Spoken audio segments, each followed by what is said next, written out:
ইনশাআল্লাহ আল্লাহ পাকও আপনার জীবনের দাম বাড়িয়ে দেবে। জোরে বলুন সুবহানাল্লাহ। বাড়াবে না? আপনি আমার পূর্বে যে সমস্ত আলেম ওলামার মাধ্যম দিয়ে কোরআন এবং হাদিসের আলোচনা শ্রবণ করতেছিলেন, আপনি যেই জায়গায় বসেছিলেন সেই জায়গাটা কিয়ামতের দিন সাক্ষী দিয়ে বলবে, আল্লাহ ওই মহিপাল করবুল্লাহ একটা এলাকায় বা গ্রামে এক মহিলা মাদ্রাসার উন্নতি করবে জলসা হয়েছিল, আর সেই জলসায় এই বান্দাটা তোমার আমার জমিনের উপরে পুট্ঠা রেখে পাছা ইতম্ব রেখে সে তোমার কোরআন এবং হাদিসের আলোচনা শ্রবণ করেছিল, আমি সাক্ষী আছি। এখন আপনারা ওই জায়গাটা পরিবর্তন করে যে সামনে এসে বসলেন যারা বুদ্ধিমান মানুষ, এবার এই জায়গাটাও কিন্তু ওই কঠিন কিয়ামতের দিন সাক্ষী দেবে যে আল্লাহ ওই মাহফিলে আমার জমিনের উপরে মানে আমার উপরে আমার বুকের উপরে পাছা রেখে পুট্ঠা রেখে সে আমার অর্থাৎ আল্লাহ তোমার কোরআন এবং হাদিসের আলোচনা শ্রবণ করেছিল, আমি সাক্ষী আছি। তাহলে আপনার জন্য দুইটা সাক্ষী হলো না? আপনার জন্য দুইটা জায়গা সাক্ষী হলো। কিন্তু যারা এখনো নিজের জায়গা পরিবর্তন করেন নাই, সামনের দিকে আসলেন না, আপনি আপনার জায়গাটাকে পরিবর্তন করলেন না, আপনি এখানে যতক্ষণ ধরে শেষ পর্যন্ত আপনি আলোচনা শুনবেন, একটাই জায়গা আপনার জন্য সাক্ষী থাকবে, ঠিক না? অতএব আমার মুসলমান ভাইয়েরা, আপনারা সামনের দিকে আসুন, আপনারা সেটে বসুন, আমি কথোপকথনের আকারে আপনাদের মাঝে বক্তব্য রাখবো ইনশাআল্লাহ। হামিদান মুসাল্লিয়ান আম্মা বা'দ ফাউযু বিল্লাহি মিনাশ শাইতানির রাজীম। বিসমিল্লাহির রহমানির রহিম।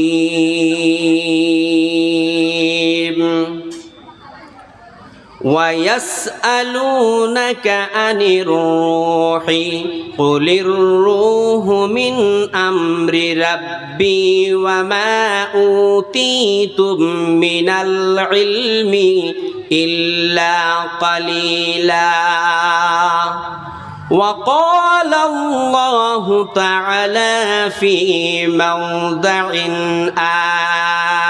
آخر إن خلقكم يجمع في بطن أمه 40 يوما وقال النبي صلى الله عليه وسلم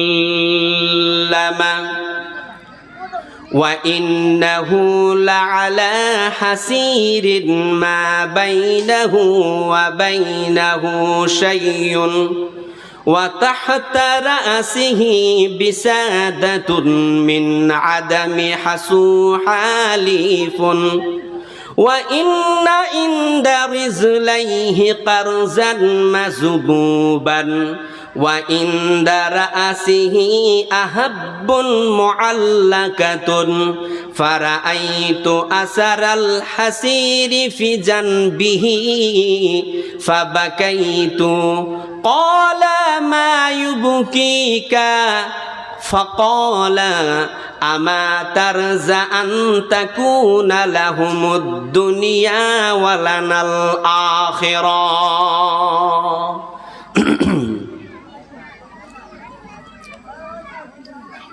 আমি দেখিনি তোমায় চোখের তারায় তবুও তোমায় ভালোবেসেছি মনের এই ক্যানভাসে তোমার ছবি ভাসে তোমার প্রেমেই যেন পড়েছি আমি দেখিনি তোমায় চোখের তারায় তবুও তোমায় ভালোবেসেছি মনের এই ক্যানভাসে তোমার ছবি ভাসে, তোমার প্রেমেই যেন পড়েছি। আমি দেখিনি তোমায় চোখের তারায়, তবুও তোমায় ভালোবেসেছি। মনের এই ক্যানভাসে তোমার ছবি ভাসে, তোমার প্রেমেই যেন পড়েছি। ওহুদের ময়দানে রক্ত ঝরালে দিন কায়েমের জন্য, পাথর বুকেও ফোটালে ফুল, মনুষ্য জাত ছিল শূন্য। ওহুদের ময়দানে রক্ত ঝরালে দিন কায়েমের জন্য, পাথর বুকেও ফোটালে ফুল, মনুষ্য জাত ছিল শূন্য। শত জ্বালাতন সয়েছ তুমি, সেই কাহিনী শুনে কেঁদেছি। মনের এই ক্যানভাসে তোমার ছবি ভাসে, তোমার প্রেমেই যেন পড়েছি। দারে দারে ঘুরে খোদার বাণী, দারে দারে ঘুরে খোদার বাণী, পৌঁছে দিয়েছ দিন রাত। চিনল না তোমায় তাই বাসি, করলো যে শুধু আঘাত। শত জ্বালাতন সয়েছ তুমি, সেই কাহিনী শুনে কেঁদেছি। মনের এই ক্যানভাসে তোমার ছবি ভাসে, তোমার প্রেমেই যেন পড়েছি। আমি দেখিনি তোমায় চোখের তারায়, তবুও তোমায় ভালোবেসেছি। মনের এই ক্যানভাসে তোমার ছবি ভাসে, তোমার প্রেমেই যেন পড়েছি।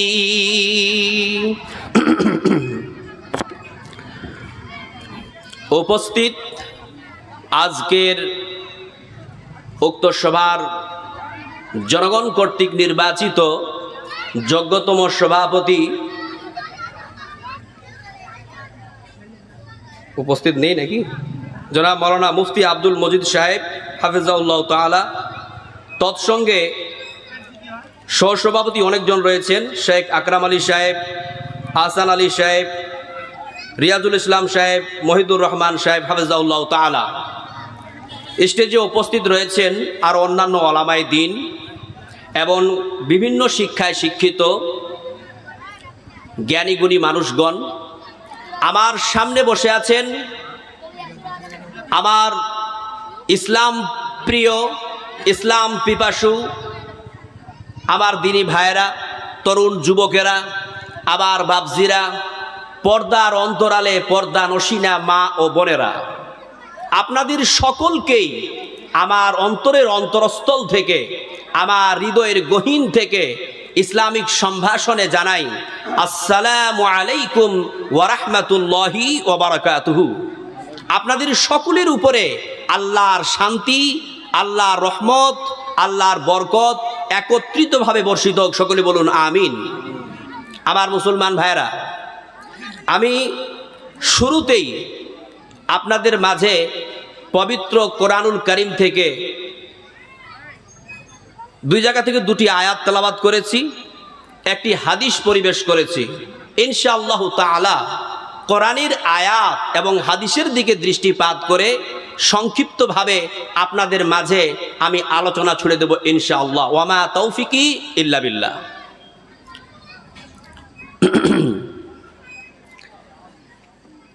মৌলানা সাহেব, জালসার কমিটিগণেরা মিলে আপনাদের জন্য এই কোরআন হাদিসের ওয়াজ শ্রবণ করার জন্য কত সুন্দর করে একটা প্যান্ডেলের ছত্র ছায়াতলের ব্যবস্থা করেছেন।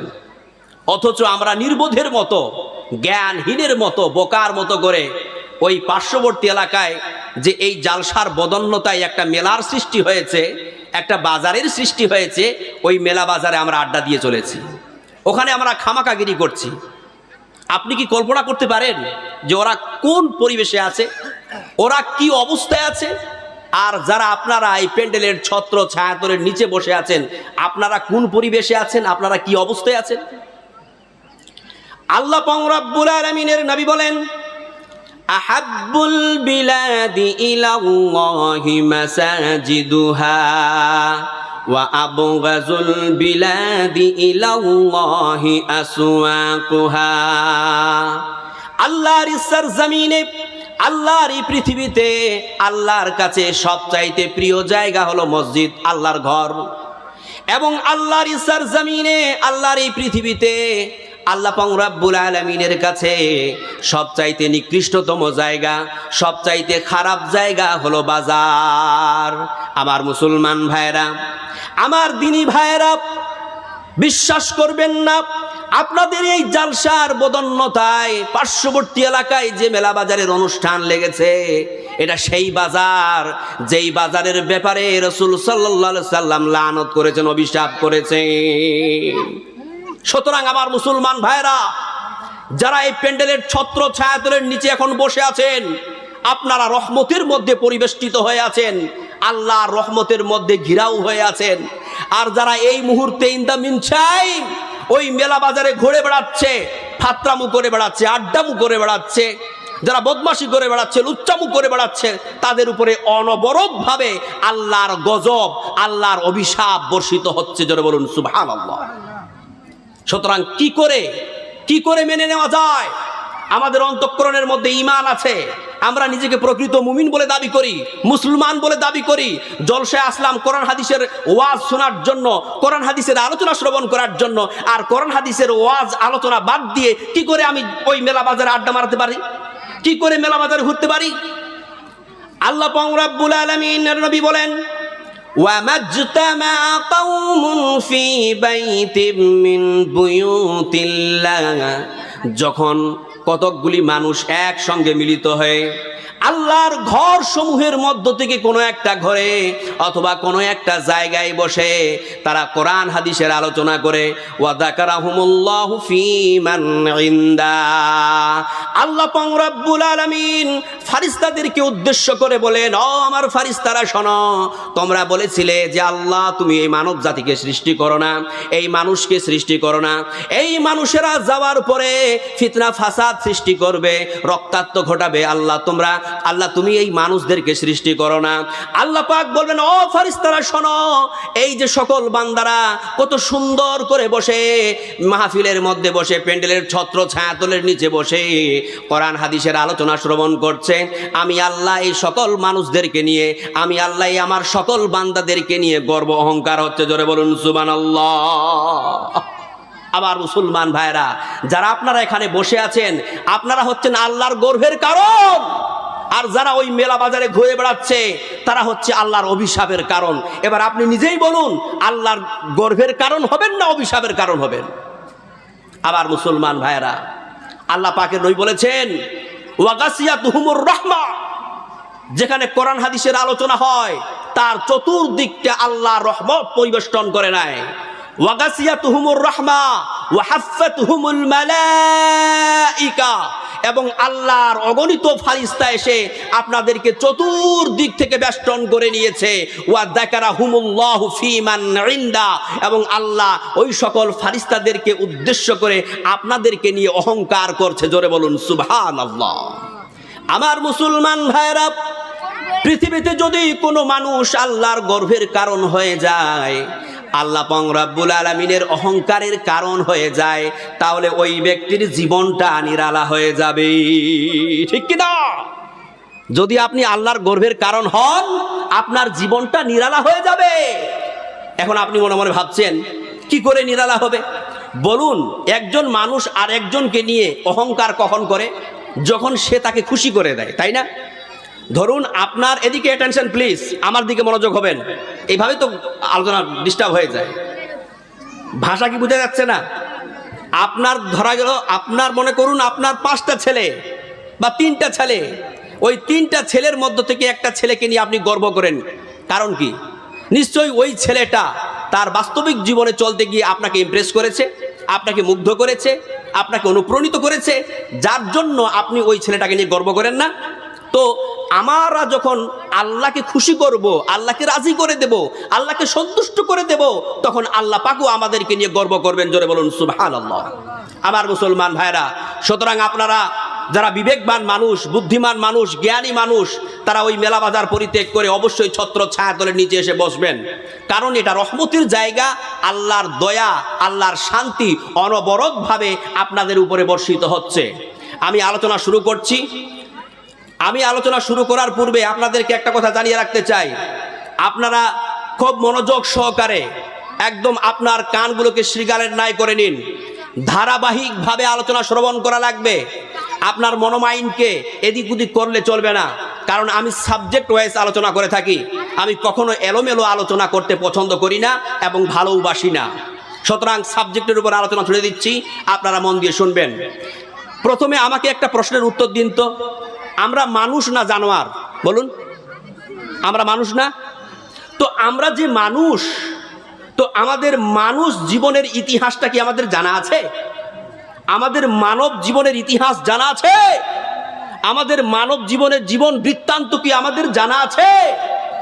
আজ আমি আপনাদের সামনে, আপনি একজন এজ এ মানব, আপনি একজন এজ এ মানুষ, আমি আপনার জীবনের জীবন বৃত্তান্ত তুলে ধরব। আমি আপনার জীবনের ইতিহাসটাকে খণ্ডন করব। শুধুমাত্র মন দিয়ে আপনাকে শ্রবণ করা লাগবে। আমার মুসলমান ভাইরা, আপনারা বলুন তো, যখন কোনো একটা মানুষ মারা যায়, তখন আমরা বলি না যে আহারে তার জীবনটা শেষ হয়ে গেল, তার জীবনটা চলে গেল? আসলে প্রথমকার শব্দটা ভুল। তার জীবনটা কিন্তু শেষ হয়ে যায় নাই, বরং তার জীবনটা চলে গেছে। কোথায় গেছে আমরা জানি না। জীবন চলে গেছে, জীবন তার দেহ থেকে উড়াল দিয়ে চলে গেছে। অর্থাৎ জীবনের আর এক নাম হচ্ছে রূহ বা আত্মা। কি বললাম? আমাদের শরীরের মধ্যে, হিউম্যান বডির মধ্যে একটা অংশ আছে যেটা অদৃশ্য অংশ, যেটাকে আমরা দেখতে পাই না, যেটাকে আমরা গবেষণা করতে পারি না। সেই অংশটার নাম হচ্ছে রূহ বা আত্মা। আমাদের শরীর থেকে ওই আত্মা যখন বের হয়ে চলে যায়, তখন আমরা বলি লোকটা মারা গেছে, লোকটা শেষ হয়ে গেছে, লোকটা চলে গেছে, ঠিক না? তো এই মানব জীবনের আত্মাটাকে বা আমরা আমাদের মানব জীবনটাকে কেবল জন্ম এবং মৃত্যুর মধ্যে সীমাবদ্ধ মনে করি। মানুষ যখন পৃথিবীতে জন্ম নেয়, তখন আমরা বলি সে জীবন পেল। যখন তার মৃত্যু হয়ে যায়, তখন আমরা বলি তার জীবন শেষ হয়ে গেল। তো জীবনের তো আরেক নাম আত্মা বা রূহ। এই রুহের কোনোদিন কিন্তু মৃত্যু ঘটে না। তাহলে আপনি কোন দৃষ্টিকোণ থেকে বললেন যে এই লোকটা জীবন পেল, এই লোকটা মরে গেল? না, মানুষ কোনোদিন মরে না, মানুষের জীবন কোনোদিন মরে না, মানুষের আত্মা বা রূহ কোনোদিন মরে না। এটা সৃষ্টি হয়েছে, এর আর মৃত্যু কোনোদিন ঘটবে না, এ অনন্ত কাল থেকে যাবে। আপনি আব্দুল জব্বার হতে পারেন, আব্দুর রহমান হতে পারেন, আব্দুল গফফার হতে পারেন, আয়েশা হতে পারেন, জয়নব হতে পারেন। আপনি জন্ম লাভ করেছেন একদিন, আপনার আর জীবনে কোনোদিন মৃত্যু হবে না। বোঝাতে পারলাম না? মনে হয় আপনার মৃত্যু হবে না, শুধু আপনি স্থানান্তরিত হবেন। কেমন? এই মানব জীবন টোটাল 6টা জগৎকে অতিক্রম করে। কয়টা বললাম? 6টা। নাম্বার 1, আলামে আরোহা, রুহের জগৎ। অর্থাৎ আমি আমাকে নিয়ে এক্সাম্পল দিয়ে বলি যে আমি আব্দুল আলিম বিন ইসমাইল প্রথমে সৃষ্টি হয়ে আলামে আরোহা, রুহের জগতে ছিলাম। সেখানে বিশাল একটা সময় অতিবাহিত করার পর এক পর্যায়ে আমি স্বামী স্ত্রীর মিলন প্রক্রিয়ার মাধ্যম দিয়ে আলামে আরোহা থেকে চলে আসলাম আলামে বাতান, মায়ের পেটের জগতে। আবার সেখানেও একটা সময় অতিবাহিত করার পর আমি জন্ম প্রক্রিয়ার মাধ্যম দিয়ে আলামে বাতান থেকে চলে আসলাম আলামে দুনিয়া, দুনিয়ার জগতে। এখন আমরা বর্তমান কোথায় আছি? দুনিয়ার জগতে আছি। হাদিসের ভাষায় এই দুনিয়ার জগৎটাকে আরেকটা নাম দেওয়া হয়েছে, সেটার নাম কি? আলামে আজসাম, দেহের জগৎ। কারণ আত্মা বা রূহ এই পৃথিবীতে এসে কি পায়? দেহ পায়। এই পৃথিবীতে একটা সময় অতিবাহিত করার পর, একটা বিশাল সময় অতিবাহিত করার পর মৃত্যুর হাত ধরে আমি আলামে দুনিয়া থেকে আরেকটা ভিন্ন জগতে চলে যাব, সেই জগৎটার নাম হচ্ছে আলামে বারজাখ বা কবরের জগৎ। সেখানেও আমি একটা সময় অতিবাহিত করব। তারপর ইসরাফিল আলাইহিস সালামের সিংগায় ফুৎকারের মাধ্যম দিয়ে আমি আলামে বারজাখ থেকে চলে যাব কোথায়? আলামে হাসর, হাসরের জগতে, অর্থাৎ কিয়ামতের জগতে। ঠিক কিনা? আবার একদিন ওই কিয়ামতের জগতে মানব জীবনের হিসাব ও নিকাশ হওয়ার পরে আমরা চলে যাব আলামে হাসর থেকে সর্বশেষ অন্তিম আরেকটা জগতে, যেই জগৎটার নাম হচ্ছে আলামে আখিরাত, পরকালের জগৎ। জোরে বলুন সুবহানাল্লাহ। তাহলে কয়টা জগৎ হলো বলুন তো? 6টা হলো না? আলামে আরওয়া, রুহের জগৎ; আলামে বাতান, মায়ের পেটের জগৎ; আলামে দুনিয়া, দুনিয়ার জগৎ; আলামে বারজাখ, কবরের জগৎ; আলামে হাসর, হাসরের জগৎ; আলামে আখিরাত, পরকালের জগৎ। তাহলে টোটাল কটা হলো? গুনতি করেন। টোটাল 6টা জগৎ হলো। এই 6টা জগতের মধ্যে কিছু কমিউনিকেশন কথা আছে, যে কথাগুলো আমি শুনে দিই। এই বাচ্চারা, উঠ, উঠ, তোরা খেলা করছিস মানে আমাকে ডাইভার্ট করার জন্য? চুপচাপ শোন। মানব জীবন টোটাল 6টা জগৎকে অতিক্রম করে। এই 6টা জগতের মধ্যে কয়েকটা কমিউনিকেশন আছে, বলে দিচ্ছি। এই 6টা জগতের মধ্যে 5টা জগতের স্থান কেবলমাত্র একটা। আলামে আরওয়া, রুহের জগতের স্থান একটা; আলামে বাতান, মায়ের পেটের জগতের স্থান একটা; আলামে দুনিয়া, দুনিয়ার জগতের স্থান একটা; আলামে বারজাখ, কবরের জগতের স্থান একটা; আলামে হাসর, হাসরের জগতের স্থান একটা; আলামে আখিরাত, কিন্তু আখিরাতের জগতের স্থান একটা নয়, বরং আখিরাতের জগতের স্থান 2টা। একটা হলো জান্নাত আর একটা হলো জাহান্নাম। আমরা যে কিছু মানুষ জান্নাতে যাব আর কিছু মানুষ জাহান্নামে যাব, এটা ডিপেন্ড করবে দুনিয়ার জগতের কর্মের উপরে। জোরে বলুন সুবহানাল্লাহ। এই 6টা জগতের মধ্যে কয়েকটি কমিউনিকেশনের মধ্যে আরেকটা হচ্ছে এই যে এই 6টা জগতের মধ্যে, মন দিয়ে শুনবেন, ইম্পর্টেন্ট কথা বলছি, 6টা জগতের মধ্যে 5টা জগতে আমরা আল্লাহর ইচ্ছায় নিয়ন্ত্রিত হই। মানে আল্লাহ আমাদেরকে যেভাবে নিয়ন্ত্রণ করেন, যেভাবে চালান, ঠিক সেভাবে আমরা পরিচালিত হই। কিন্তু ওই 6টা জগতের মধ্যে এমন একটা জগৎ আছে, যেই জগৎটাতে আল্লাহ তাআলা আমাদেরকে তার ইচ্ছার পাশাপাশি আমাদেরকে স্বীয় নিজ ইচ্ছা শক্তি দান করেন। জোরে বলুন সুবহানাল্লাহ। বলুন কোন দুনিয়া সেটা? কোন জগৎ সেটা যেই জগতে মানুষের নিজের ইচ্ছা শক্তি থাকে? বলুন, বলতে পারবেন? দুনিয়ার জগৎ। দুনিয়ার জগৎ এমন একটি জগৎ, যে জগতে আল্লাহ তাআলা মানুষকে নিজ ইচ্ছা শক্তি দান করেছেন। মানুষকে বলেন, ও আমার বান্দারা শোনো, তোমাদেরকে আমি নিজ ইচ্ছা শক্তি দান করলাম, তোমরা নিজের ইচ্ছা মতো চলতে পারবা, কিন্তু একটা কথা মাথায় রাখবা, তোমাদের জন্য 2টো পথ আমি দেখিয়ে দিয়েছি। একটা হলো জান্নাতের পথ আর একটা হলো জাহান্নামের পথ। একটা হলো সিধা পথ আর একটা হলো ভুল পথ, খারাপ পথ। তুমি যদি সিধা পথে চলো তাহলে তোমার জন্য জান্নাত, আর তুমি যদি ভুল পথে চলো তোমার জন্য জাহান্নাম। যদি দুনিয়াতে মানুষের নিজ ইচ্ছা শক্তি না থাকতো, তাহলে কিয়ামতের দিন আল্লাহ পাক যখন কিছু মানুষকে জান্নাত দিত আর কিছু মানুষকে জাহান্নাম দিত, তখন যারা জাহান্নামে যেত ওরা শিকায়ত করে বসতো না যে আল্লাহ তুমি আমাদেরকে জাহান্নামে দিলা কেন? কারণ দুনিয়াতে তো আমরা নিজের ইচ্ছা মতো চলতে পারি নাই। আমি যে জেনা করেছি, আমি যে চুরি করেছি, আমি যে নামাজ পড়ি নাই, এটা তো তোমার ইচ্ছাই হয়েছে, তাহলে আমাকে জাহান্নামে দিচ্ছ কেন? কিন্তু সেদিন আমাদের বলার সুযোগ থাকবে না। আল্লাহ পাক বলবেন, তোমাদেরকে আমি নিজ ইচ্ছা শক্তি দিয়েছিলাম, কিন্তু আমি বলেছিলাম যে এটা ভালো, এটা খারাপ। তুমি নিজের ইচ্ছায় যদি ভালোটাকে কবুল করেছো, তোমার জন্য জান্নাত, আর তুমি যদি নিজের ইচ্ছায় খারাপটাকে গ্রহণ করেছো, তাহলে তোমার জন্য জাহান্নাম। আমার মুসলমান ভাইরা, তাহলে আমরা বুঝতে পারলাম যে এই মানব জীবন টোটাল কয়টা জগৎকে অতিক্রম করে? বলুন, 6টা। আমি এক এক করে সংক্ষিপ্ত ভাবে আপনাদের মাঝে আলোচনা ছড়িয়ে দেব, শুধুমাত্র আপনাদেরকে মন দিয়ে শ্রবণ করা লাগবে। প্রথমে শুরু করি আলামে আরোহা, না রুহের জগৎ দিয়ে স্টার্ট করি। প্রথম জগতের নাম কি? আলামে আরোহা, রুহের জগৎ। রুহের জগৎ সম্পর্কে জানার আগে আপনাকে রুহ সম্পর্কে জানতে হবে। রুহ কাকে বলে? শুনুন তাহলে রুহ কাকে বলে, এই বিষয়টা আমি বলছি। মক্কার কাফিরেরা, দুষ্ট দুচারেরা আল্লাহর নবীর কাছে চলে আসলেন।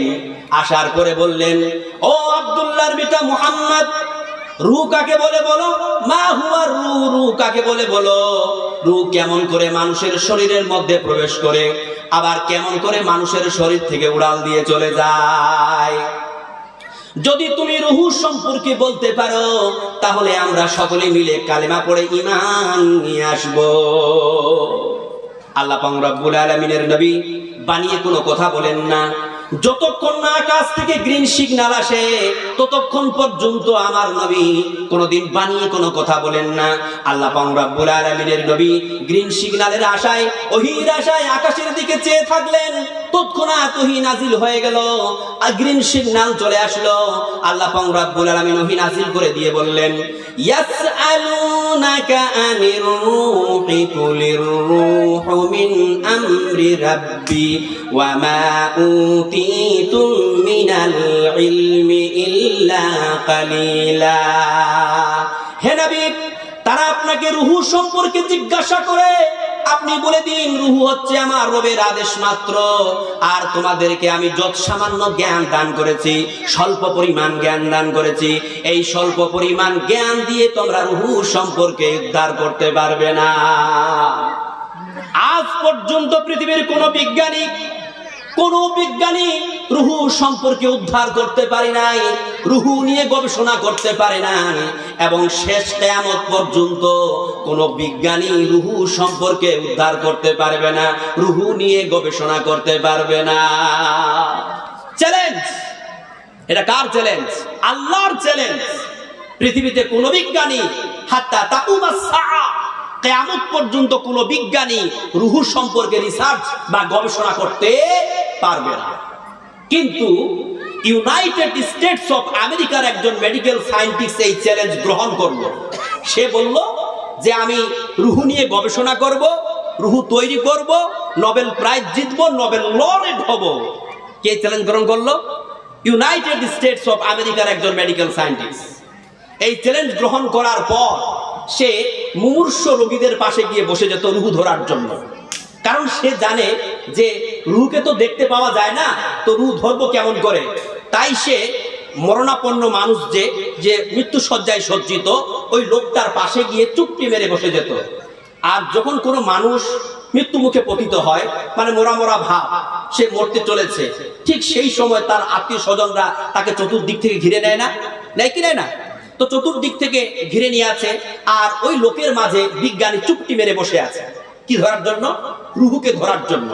তার ধারণা যখন রূহ উড়াল দিবে, মানে রূহ শরীর থেকে বের হবে, তখন ওই পাশের লোকগুলো কান্নার রোল শুরু করবে, আর যখনই কান্নার রোল শুরু হবে, আর আমি এমনি করে রূহটাকে ধরে নেব। এভাবে কি রূহ ধরা যায়? বিজ্ঞানী প্রায় 7 বছর ধরে এই প্রচেষ্টা চালালো, কিন্তু রূহ ধরতে পারলো না। বিজ্ঞান বলছে, অর্থাৎ বৈজ্ঞানিক বলছে, বিজ্ঞানী বলছে আমিও কম না বেটা, রূহ ধরেই ছাড়ো। তারপরে সে বুলেট প্রুফ কাঁচ দিয়ে একটা ঘর বানালো। বুলেট প্রুফ কাঁচ জানেন?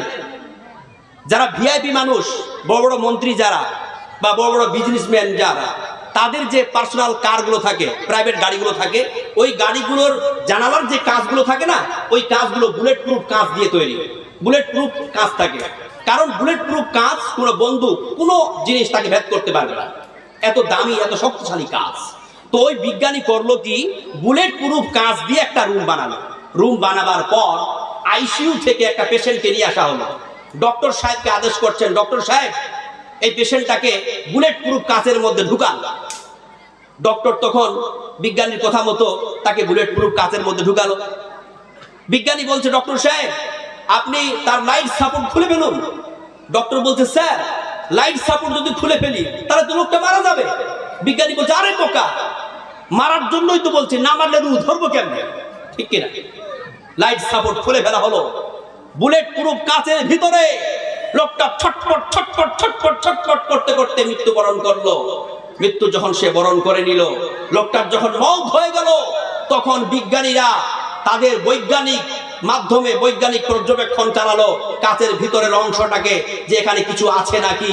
বৈজ্ঞানিকরা তার রিসার্চ চালিয়ে দেখলো ওই কাঁচের ভিতরে হাওয়া ছাড়া আর কিছু নাই। জোরে বলুন সুবহানাল্লাহ। আল্লাহ পাক রব্বুল আলামিন বলেন, অবিজ্ঞানী তুমি যতই চেষ্টা করো না কেন, রূহ তুমি ধরতে পারবে না। কারণ আল্লাহ পাক বলছেন ওয়ামা উতিতুম মিনাল ইলমি ইল্লা কালিলা, আমি তোমাদেরকে যত সামান্য জ্ঞান দান করেছি এই স্বল্প পরিমাণ জ্ঞান দিয়ে তুমি রূহ ধরতে পারবে না। অর্থাৎ এই রূহকে আজ পর্যন্ত কেউ গবেষণা চালাতে পারি নাই এবং শেষ কিয়ামত পর্যন্ত চালাতে পারবে না।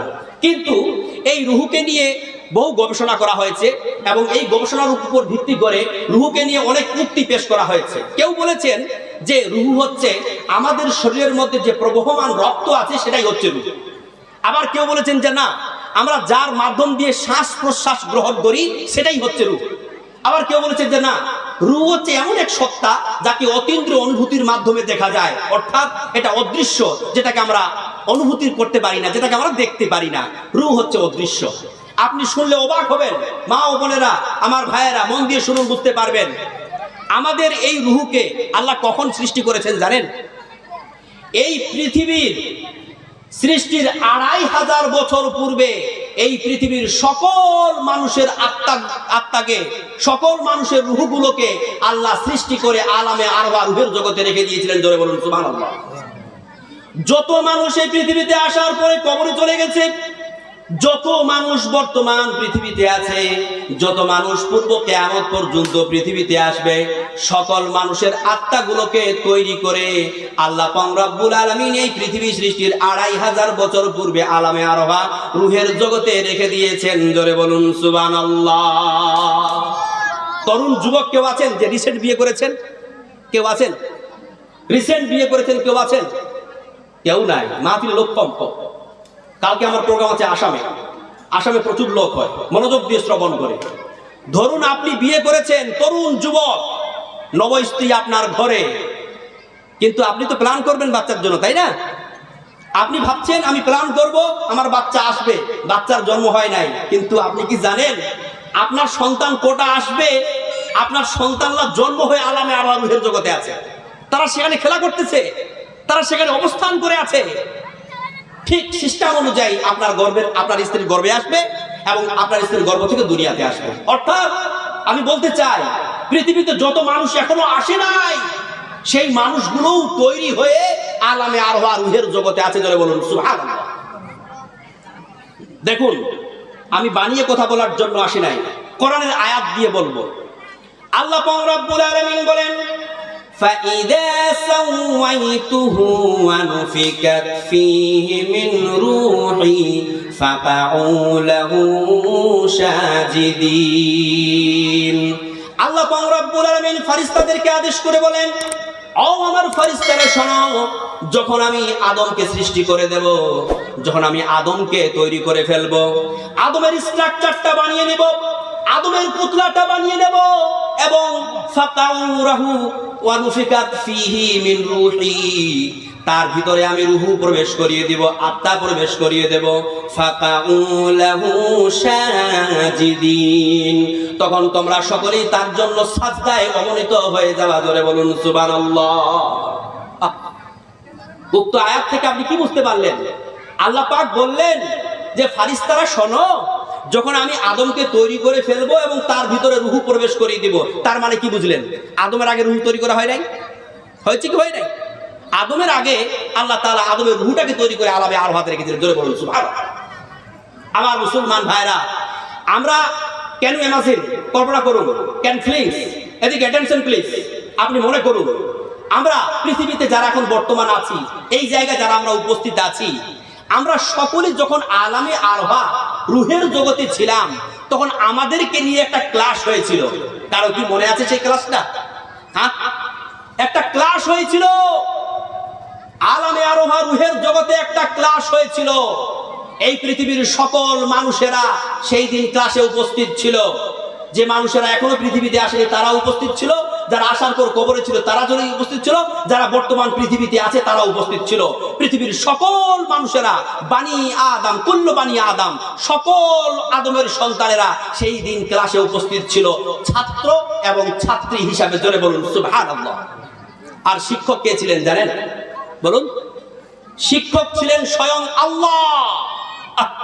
ক্লাসটা কত ইম্পর্টেন্ট, কত গুরুত্বপূর্ণ, জানা লাগবে কি লাগবে না? আলামে আরওয়াহ রুহের জগতে একটা ক্লাস হয়েছিল। পৃথিবীর সকল মানুষেরা ছাত্র এবং ছাত্রী হিসাবে ওই ক্লাসে উপস্থিত ছিল এবং আল্লাহ পাক রব্বুল আলামিন স্বয়ং শিক্ষক হিসাবে উপস্থিত ছিলেন। আল্লাহ পাক রব্বুল আলামিন বলছেন সেই দিন কি ঘটেছিল ক্লাসে, وَإِذَا أَخَذَ رَبُّكَ مِنْ بَنِي آدَمَ مِنْ ظُهُورِهِمْ ذُرِّيَّتَهُمْ وَأَشْهَدَهُمْ عَلَى أَنفُسِهِمْ أَلَسْتُ بِرَبِّكُمْ قَالُوا بَلَى شَهِدْنَا وَأَنْ تَقُولُوا يَوْمَ الْقِيَامَةِ إِنَّا كُنَّا عَنْ هَذَا غَافِلِينَ।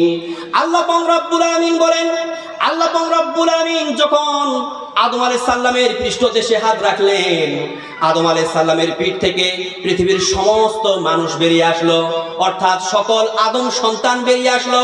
আসার উপরে আল্লাহ পাক রব্বুল আলামিন সকল মানুষের আত্মাকে নিজেদের উপরে গাওয়া বানালেন, সাক্ষী বানালেন। এই যে ভাই, আপনারা মাহফিলে এসে কথা বলেন কেন? এটা বেয়াদবি। আমি কোরআন হাদিসের আলোচনা করতে আপনারা কথা বলছেন মানে? আল্লাহ পাক রব্বুল আলামিন সকল মানুষের আত্মাগুলোকে নিজেদের উপরে গাওয়া বানালেন, সাক্ষী বানালেন এবং মানুষদেরকে প্রশ্ন করলেন, মানুষদেরকে কোশ্চেন ছুড়ে দিলেন, আলাস্তু বিরাব্বিকুম, আমি কি তোমাদের রব নই? তখন সকলে আমরা বলেছিলাম সেই দিন, ক্বালু বালা শাহিদনা, জি হ্যাঁ আল্লাহ আপনি আমাদের রব, আমরা সাক্ষী দিলাম। জোরে বলুন সুবহানাল্লাহ। আপনারা সকলেই সেই দিন বলেছিলেন ক্বালু বালা, জি হ্যাঁ আল্লাহ আপনি আমার রব, আমি সাক্ষী দিলাম। আপনি যাবেন কই? আপনি যাবেন কই? এই পৃথিবীর সৃষ্টির সূচনাতে যেই দিন আপনি পৃথিবীতে আসেন নাই, আলামে আরওয়াহ রুহের জগতে ছিলেন, সেই দিন আপনি আল্লাহকে বললেন ক্বালু বালা, জি হ্যাঁ আল্লাহ আপনি আমার রব, আমি সাক্ষী দিলাম। কিয়ামতের দিন যদি আল্লাহ প্রশ্ন করেন, বান্দা তুমি কেন আমার ইবাদত করো নাই?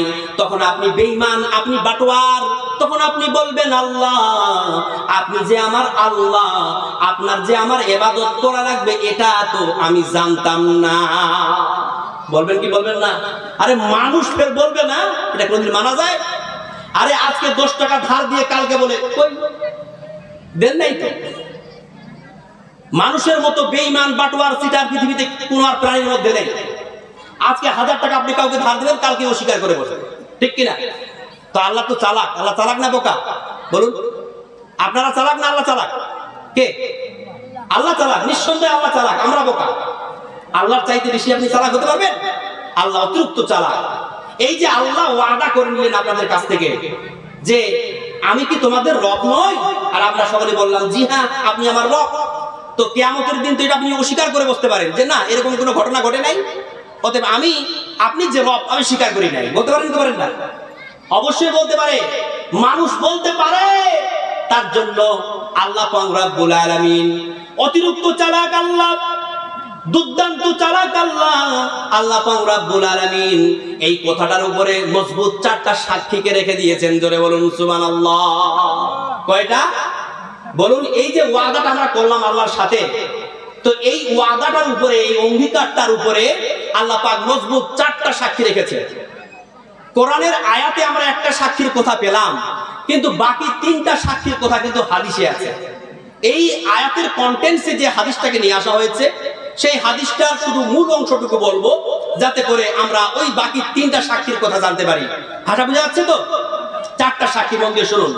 আল্লাহ বলেন ওয়া আশহাদাহুম আলা আনফুসিহিম, আপনাদের নিজেদের আত্মাকে আমি তোমাদের উপরে কি বানালাম? সাক্ষী বানালাম। এটা এক। 3টা সাক্ষী কোথায় পাবো? হাদিসে পাবো। চলুন তাহলে হাদিসের দিকে যাই। সুন্না জাআলাহুম সুন্না সাওয়ারাহুম ফাস্তানতাকাহুম ফাতাকাল্লামু।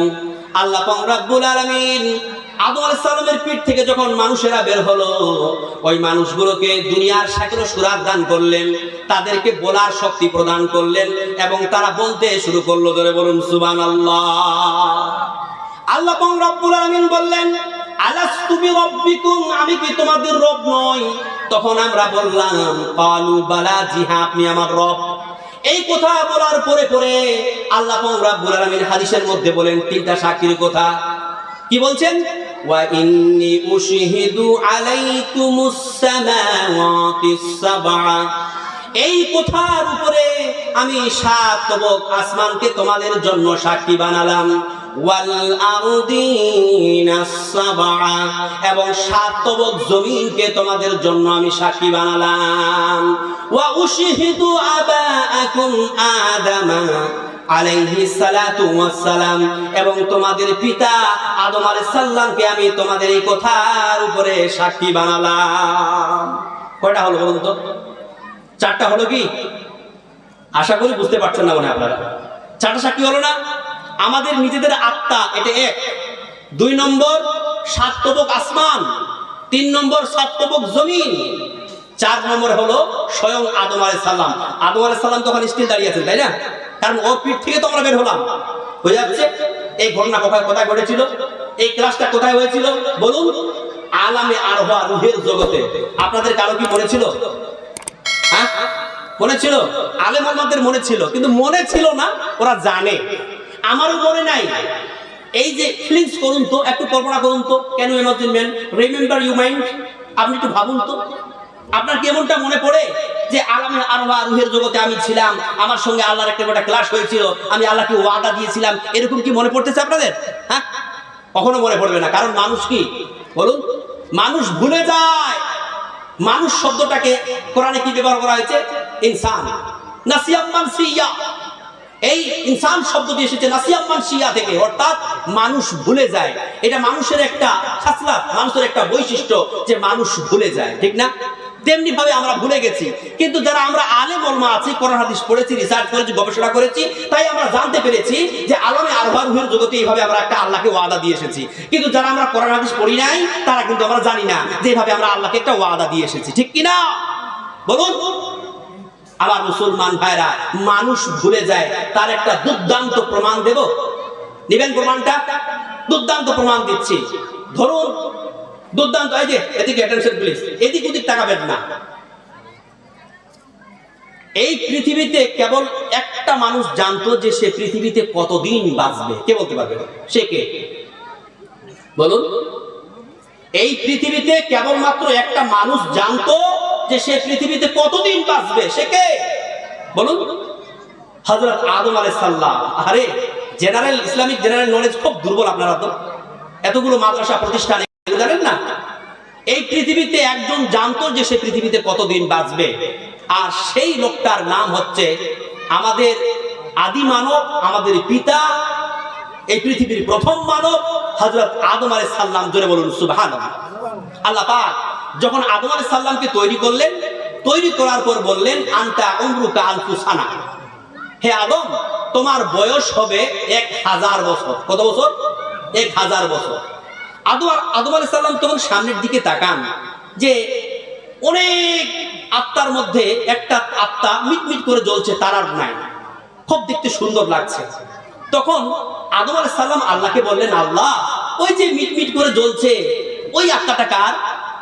তখন আল্লাহ পাক বলেন, আদম ওটা হচ্ছে তোমারই এক সন্তান দাউদ আলাইহিস সালামের আত্মা। তখন আদম বলছেন, আল্লাহ তো আমার তো 1000 বছর আমি বাঁচবো, তো আমার সন্তান দাউদ কতদিন বাঁচবে? আল্লাহ পাক বললেন, তোমার সন্তান দাউদ বাঁচবে 7 বছর। তখন আদম বলছে, আল্লাহ এটা একটু নাইনসাফি হয়ে গেল না? আমি বাঁচবো 1000 বছর, আর আমারই সন্তান এত সুন্দর দেখতে, এত সুন্দর চেহারা, আর সে নাকি কেবলমাত্র বাঁচবে কত বছর? 60 বছর। তো একটু বাড়িয়ে দেওয়া যায় না? আল্লাহ পাক বললেন, না আদম এটা করা যাবে না। কেন? ওয়ারুফিয়াতিল কালাম ওয়াসাফাতিজ যুহুর, কলম তুলে নেওয়া হয়েছে, কালি শুকিয়ে গেছে, আর কিচ্ছু করা যাবে না।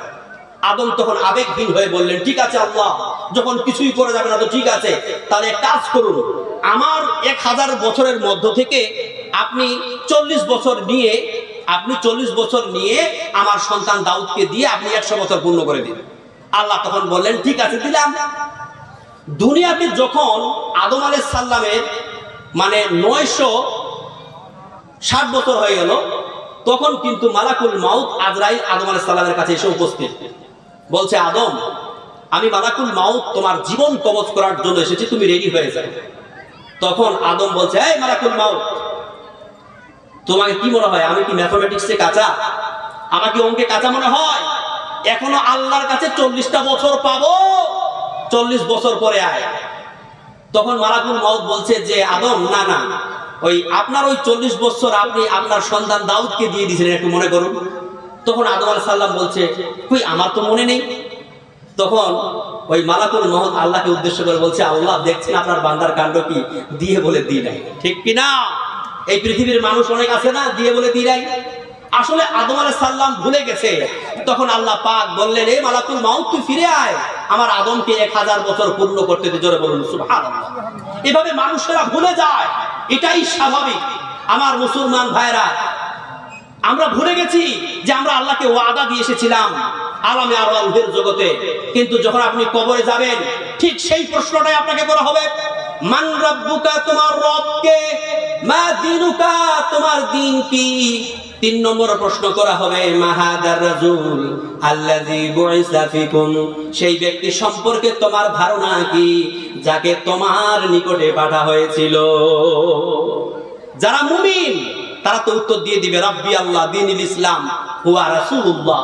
কিন্তু যারা কাফির মুশরিক, যারা আল্লাহর ওই ওয়াদাকে খণ্ড করেছে, আল্লাহর ওয়াদাকে ভুলে গিয়ে দুনিয়াতে পাপাকার্যে লিপ্ত হয়ে গেছে, নামাজ রোজা আল্লাহকে ভুলে গেছে, তারা কিন্তু সেই দিন বলবে হা হা আল্লাহ আদরি, হায় আফসোস আমি জানি না। তখন আল্লাহ পাক বলবেন, এই ফারিস্তারা, তোমরা এই ব্যক্তির জন্য জাহান্নামের বিছানা বিছিয়ে দাও, জাহান্নামের আগুনের পোশাক পরিয়ে দাও এবং জাহান্নামের একটা দরজা তার দিকে উন্মুক্ত করে দাও। জোরে বলুন সুবহানাল্লাহ। আমার মুসলমান ভাইরা, সুতরাং এই ওয়াদা ভুলে গেলে হবে না। আমি একটা জানি না আমার সময় কত আছে, আমার সাবজেক্টটা অনেক লম্বা, মন দিয়ে শুনবেন।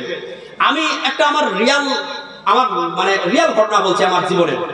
আসলে মানুষ যখন গবেষণা শুরু করে, যখন স্টাডি করতে শুরু করে, তার ইলম কিন্তু বেড়ে যায়, তার ইলম জ্ঞান কিন্তু বৃদ্ধি পায়। আজ থেকে অনেক দিন আগের ঘটনা বলছি, প্রায় সেটা 2014 সালের ঘটনা। আমরা চাতুল কলেজে পড়াশোনা করতাম আর আমরা শামসি মেশে থাকতাম। তো সেখানে আমরা কয়েকজন বন্ধু মিলে শামসি কলেজে শামসি মেশে থাকতাম। তো কয়েকজন বন্ধু, আমরা 3 বন্ধু মিলে আমরা প্ল্যান করলাম একটু কলকাতায় গিয়ে ঘুরে আসি। 3 বন্ধু কলকাতার উদ্দেশ্যে রওনা দিলাম। আমি সংক্ষিপ্তভাবে বলছি, কলকাতার উদ্দেশ্যে রওনা দিলাম। কলকাতায় যাওয়ার পরে আমাদের যা ঘোরাফেরা ছিল, দেখার ছিল, আমরা দেখলাম। দেখার পরে আমরা শিয়ালদা রেলওয়ে স্টেশনে চলে আসলাম ট্রেন ধরার জন্য। কিন্তু এসে দেখি যে আমাদের ট্রেন এখনো প্রায় 2 ঘন্টা লেট, 2 ঘন্টা পর আমাদের ট্রেন আছে। তখন আমরা বললাম যে এই 2 ঘন্টা আমরা রেলওয়ে স্টেশনে না কাটিয়ে ওই শিয়ালদা রেলওয়ে স্টেশনের পাশে একটা শপিং মল আছে, বিগ বাজার নামে, না যারা গেছেন তারা জানেন। শিয়ালদা স্টেশনের পাশে একটা শপিং মল আছে, যে শপিং মলটার নাম কি বিগ বাজার। তো আমরা বিগ বাজারে প্রবেশ করলাম, 3 বন্ধু আছি, বিগ বাজারে ঢুকলাম। তো আমরা কেনাকাটা করবো, তো যেমন তেমন ঘুরবো বেশি, কারণ ছাত্র জামানা, আমাদের কাছে কি তেমন পয়সা আছে নাকি যে আমরা শপিং করবো? আর শপিং মলের তো দাম বেশি, তাই না? তো আমরা ঘোরাঘুরি করতে লাগলাম, ঘুরছি। তো আমি লক্ষ্য করে দেখলাম যে আমার একটা বন্ধু একটা মেয়ের দিকে ফলো করতেছে, মানে বারবার বাঁকা চোখে একটা মেয়ের দিকে তাকাচ্ছে। তো আমি বাঁকা চোখে এই বিষয়টাকে উপলব্ধি করলাম আর ভাবলাম যৌবন কাল, যুবক মানুষ হয়তো একটু লাইন মারার চেষ্টা করছে, এরকম ভাবলাম আর কি, ছাত্র জামানার কথা বলছি। তো এটাকে আমি নিজের দিক থেকে অ্যাভয়েড করলাম, এটাকে রিঅ্যাক্ট করলাম না। কিছুক্ষণ পর দেখছি যে ওই মেয়েটা আমার বন্ধুটার পাশে এসে ঠাস করে মারলো গালে চোখ। আমি বললাম কি হলো এটা? আমরা স্তব্ধ হয়ে গেল, পুরো ওখানে যে সমস্ত লোকেরা ছিল সবাই স্তব্ধ হয়ে গেল। আরে ভরা একটা এরকম একটা ওপেন জায়গায়, ওপেন সিট জায়গায় যদি একটা মেয়ে একটা ছেলেকে ঠাস করে গালে চড় মারে, তো এখানে হতভম্ব হবে না? তো এইভাবে একটা নীরবতা সৃষ্টি হয়ে গেল। তো আমি একটু বক্তারা তো একটু কথা বলতে স্মার্ট হয়, তো আমি তখন বললাম, কি ব্যাপার ম্যাডাম, এটা কি হলো? আমার বন্ধুকে আপনি এভাবে মারলেন কেন? তখন ওই মেয়েটি তো আরো স্মার্ট, তো মেয়েটা বলছে, আপনার বন্ধুকে জিজ্ঞাসা করুন আপনার বন্ধুকে এভাবে মারলাম কেন। তো আমি আমার বন্ধুকে বলছি, কি ব্যাপার বলতো রে, তোকে এভাবে গালে চড় মারলো কেন? এটা তোমার বরদাস্ত হচ্ছে না, কেন মারলো বল? তো বলছে, বন্ধু আমি তো বুঝতেই পারলাম না মেয়েটা হঠাৎ করে আমার গালে চড় মারলো কেন। আমার মনে হচ্ছিল যে মেয়েটাকে কোথাও আমি দেখেছি, কোথাও আমি চিনি, তার সঙ্গে অনেক আমার পরিচয় আছে, মনে হচ্ছে যে একটু আমি অনেক দিন ধরে চিনি। এটাকে একটু ক্লিয়ার করার জন্য আমি তার পাশে গিয়ে কথাটা বলতে চাইছিলাম, কিন্তু বলতে সাহসও পাচ্ছি না। তো তাই আমি বারবার ওর দিকে তাকিয়েছি, এতটুকু হয়েছে আর কি। তখন আমি বললাম যে তো ফেকছে, আমার ধারণা, তখন তো আমার কোনো জ্ঞান ছিল না, আমি বললাম এগুলো ফেকছে, মানে জানো তো, মানে লাইন মার, তোর মেয়েটা উঠিয়ে বলছে এই চুপ কর। এই সমস্ত ছেলেদের আমি সব কথা জানি, এইভাবে করে তারা মেয়েদেরকে আকৃষ্ট করে আর মেয়েদের মন্ত্রের ভিতরে ঢোকার চেষ্টা করে, ওদের ফাজলামো করো না। আমি বললাম ম্যাডাম ঠিক আছে, আমরা নিজেকে সংযত করে নিচ্ছি, আমরা নিজের ভুল স্বীকার করছি, আমার বন্ধু যা করেছে, আপনি আপনার রাস্তায় চলুন আর আমাদেরকে আমাদের রাস্তায় যেতে দিন, এখানে কোনো সমস্যা সৃষ্টি করবেন না। তবে বোন, আমি আপনাকে একটা প্রশ্ন করতে চাই, আপনার বাড়িটা কোথায়? তখন সে বলছে আমার বাড়ি দক্ষিণ 24 পরগনা। আমি বললাম বোন, আপনি কি কোনোদিন কলকাতায় এসেছেন? বলছে আমি ফার্স্ট টাইম কলকাতায় এসেছি। আমি আমার বন্ধুকে জিজ্ঞাসা করলাম, বন্ধু বলতো তোর বাড়ি কোথায়? তো সে বলছে আমার বাড়ি হচ্ছে শামসিতে। বললাম বন্ধু তুই কি কোনোদিন কলকাতায় গেছিস? তো বলছে না, আমি কলকাতার ওপার পা দেয় নাই। আমি তখন বুঝতে পারলাম না, ও কলকাতার ইপারে কোনোদিন আসি নাই, এ কলকাতার ওপারে কোনোদিন যায় নাই, তাহলে এ কখন তাকে দেখলো? এ তো নির্ঘাত মিথ্যা কথা বলছে, এ তো লাইন মারার চেষ্টা করেছে, ফাজলামো করার চেষ্টা করেছে। আমি তো বিষয়টাকে অ্যাভয়েড করে দিলাম। বিশ্বাস করবেন না, 2021 সাল যখন আমি এইগুলো নিয়ে গবেষণা শুরু করলাম, আলামে আরোহা রুহের জগৎ নিয়ে স্টাডি করতে শুরু করলাম, রুহের জগতের উপর যতগুলো কোরআনের আয়াত আছে, যতগুলো হাদিস আছে, যতগুলো ইতিহাস আছে, সবগুলোকে পর্যবেক্ষণ করলাম, তখন আমি বুঝতে পারলাম এই দুনিয়াতে যারা আমরা বসবাস করতেছি, ঠিক এইভাবেই আমরা আলামে আরোহা রুহের জগতে বসবাস করতাম। যদি আমার বন্ধুর কথার মধ্যে বিন্দু পরিমাণ সত্যতা থাকে, যদি সে সত্য কথা বলে থাকে, যদি সে মিথ্যা কথা না বলে থাকে, তাহলে সেটা হতে পারে। কেন হতে পারে? এমনটা হতে পারে যে আলামে আরোহা রুহের জগতে ওই মেয়েটার বাড়ি আর আমার বন্ধুর বাড়ি পাশাপাশি ছিল, আমার বন্ধু আর ওই মেয়েটার দেখা বারবার হয়েছে। তারপর যখন দুনিয়াতে আল্লাহ তাকে পাঠিয়েছেন, তাদেরকে পাঠিয়েছেন, হয়তো তাকে পাঠিয়েছে শামসি মালদাতে আর তাকে পাঠিয়েছে দক্ষিণ 24 পরগনাতে। হতে পারে কি হতে পারে না, তার জাজ্জলমান প্রমাণ আমি আপনাদের কাছ থেকে নেব। ধরুন আপনারা কোনো মার্কেটে গেছেন, শপিং মলে গেছেন, বাজারে গেছেন, রাস্তাঘাটে গেছেন, হঠাৎ করে কোনো লোককে দেখে মনে হয় না যে লোকটাকে তো তার চেহারাটা খুব দেখা দেখা মনে হচ্ছে? আমার সঙ্গে কতবার এরকম হয়েছে, আমি আপনাকে কোথাও দেখেছি মনে হচ্ছে, আপনার চেহারাটা আমার দেখা দেখা মনে হচ্ছে। আসলে বাস্তবে কিন্তু আপনি তাকে কোনোদিন দেখিনি নাই। এমনটা হতে পারে যে আলামে আরোহা রুহের জগতে আপনার সঙ্গে তার বারবার দেখা হয়েছে বলে দুনিয়ার জগতে আসার পরে আপনাকে তাকে কি মনে হচ্ছে? পরিচিত মনে হচ্ছে। জোরে বলুন সুবহানাল্লাহ। আমার মুসলমান ভাইরা, এই ছিল আলামে আরোহা রুহের জগতের ইতিহাস। আমরা রুহের জগতে ছিলাম, বিশাল একটা সময় অতিবাহিত করেছি। রুহের জগৎ থেকে আমরা স্বামী স্ত্রীর মিলন প্রক্রিয়ার মাধ্যম দিয়ে চলে আসলাম আলামে বাতান মায়ের পেটের জগতে। ধরে বলুন সুবহানাল্লাহ। আমার মুসলমান ভাইরা, আমরা এই যে মায়ের পেটের জগতে আসলাম, কিসের সমন্বয়ে আসলাম? স্বামী স্ত্রীর মিলনের প্রক্রিয়ার মাধ্যম দিয়ে আসলাম, তাই না? দেখুন, আমরা এসেছি পুরুষের শুক্রাণু এবং স্ত্রীর ডিম্বাণুর সমন্বয়ে এই মায়ের পেটে আমরা ধারণ করেছি। শুক্রাণু কাকে বলে, ডিম্বাণু কাকে বলে আমি সংক্ষিপ্তভাবে বলবো, আপনারা লজ্জা পাবেন না, এগুলো জানা দরকার।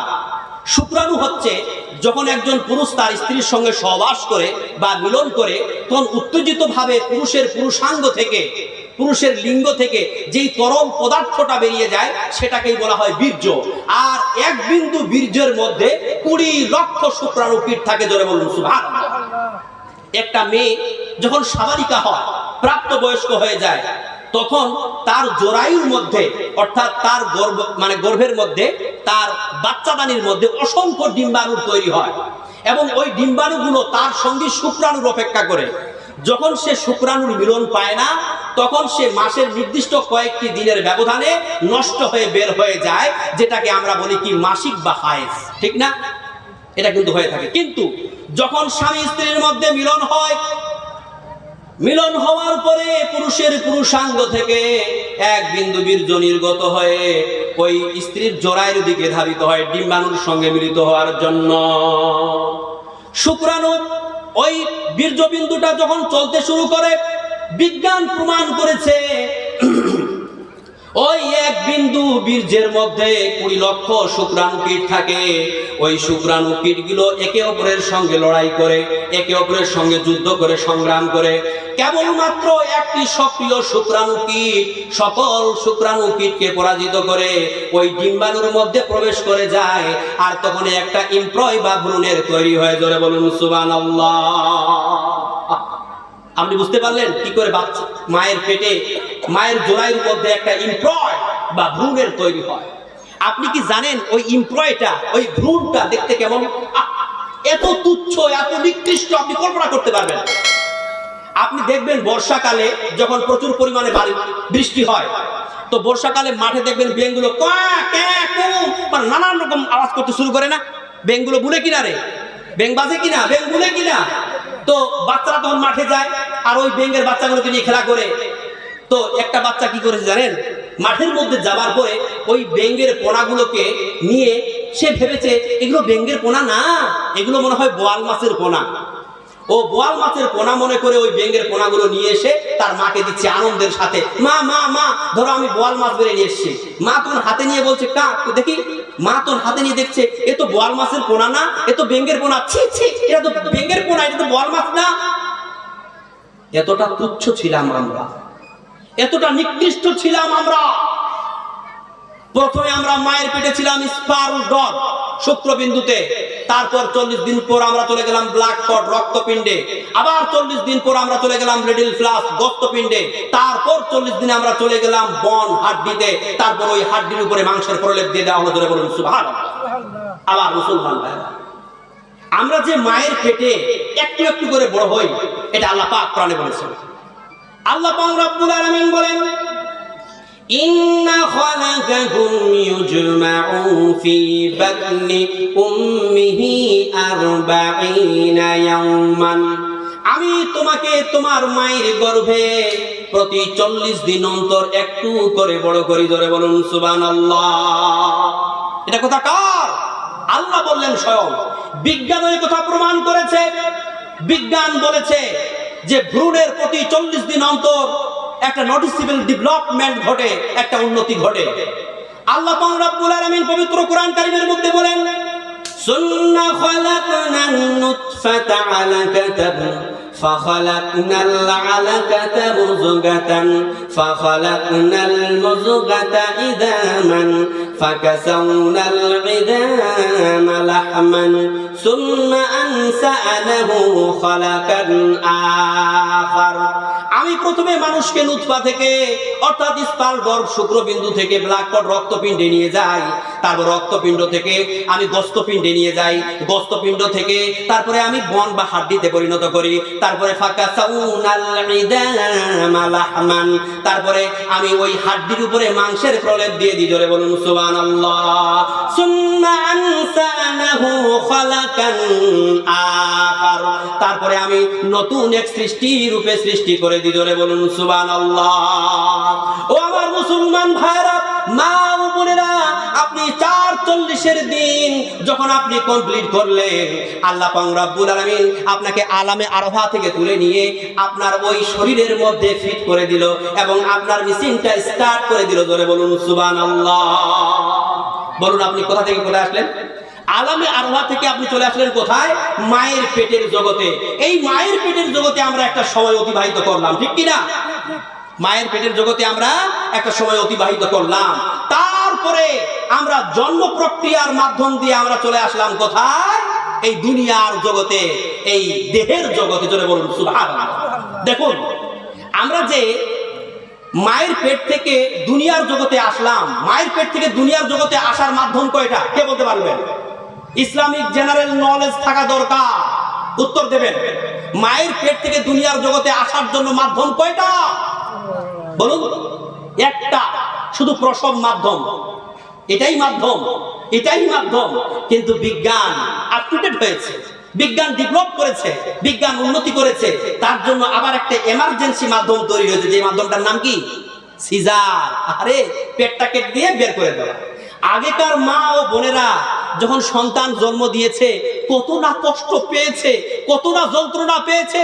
কোন মা সন্তান জন্ম দিতে গিয়ে নিজের জীবন পর্যন্ত ত্যাগ করে দিয়েছে।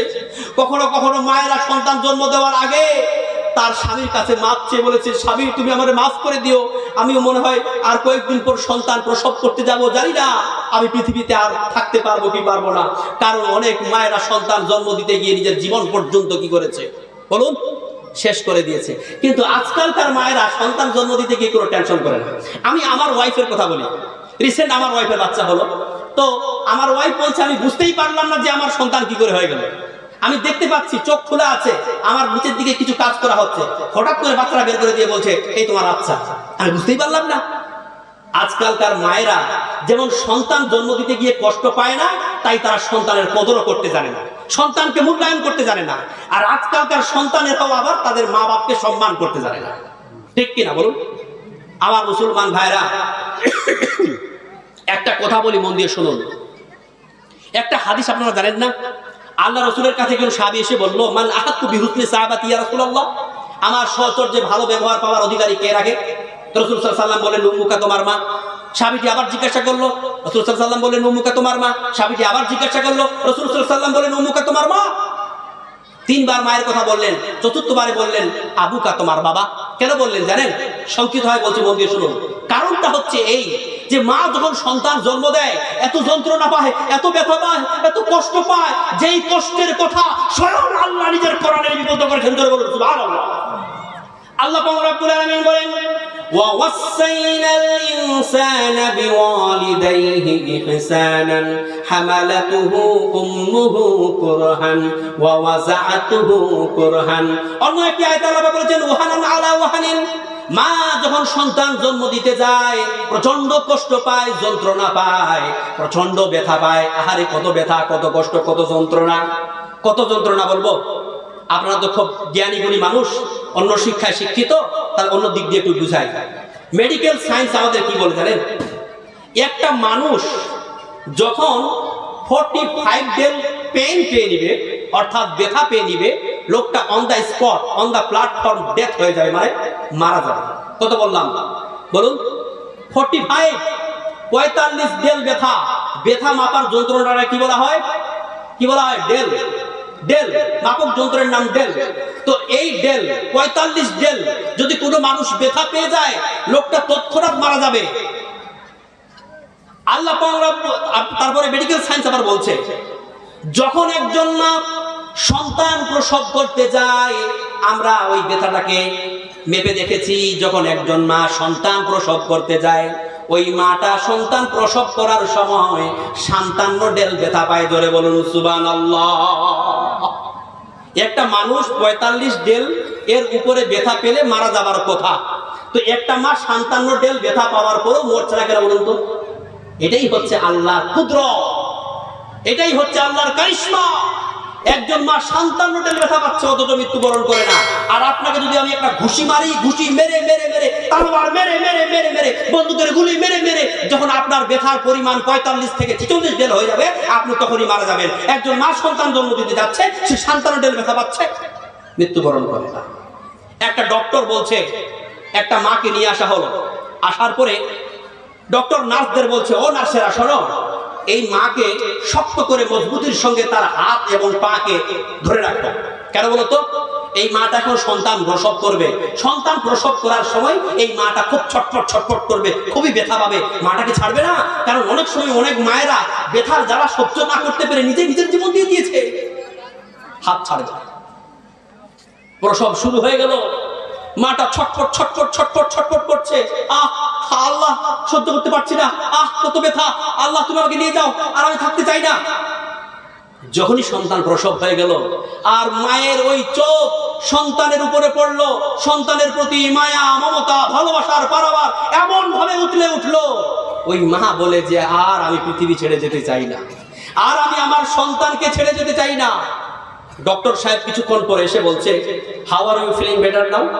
আপনি কি কেমন অনুভব করতেছেন? তখন সে বলছে, I am feeling better now, আমি খুব ভালো অনুভব করতেছি। ডাক্তার, বাবা কি ব্যাপার? মা, আপনি তো একটু আগে খুব চিৎকার করতেছিলেন, আমি আর থাকতে চাই না, আমাকে মেরে নাও, আল্লাহ আমাকে তুলে নাও, আল্লাহ আমাকে উঠে নাও। তো তুমি এখন খুব হাসি মুখ দিয়ে বলছো I am feeling better now, আমি খুব ভালো আছি।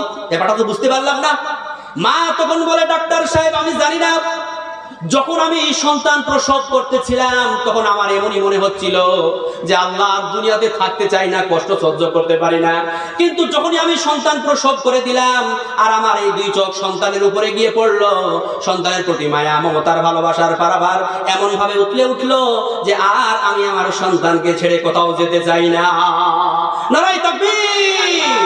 আমার মুসলমান ভাইরা, এই ছিল দুনিয়ার আগমন।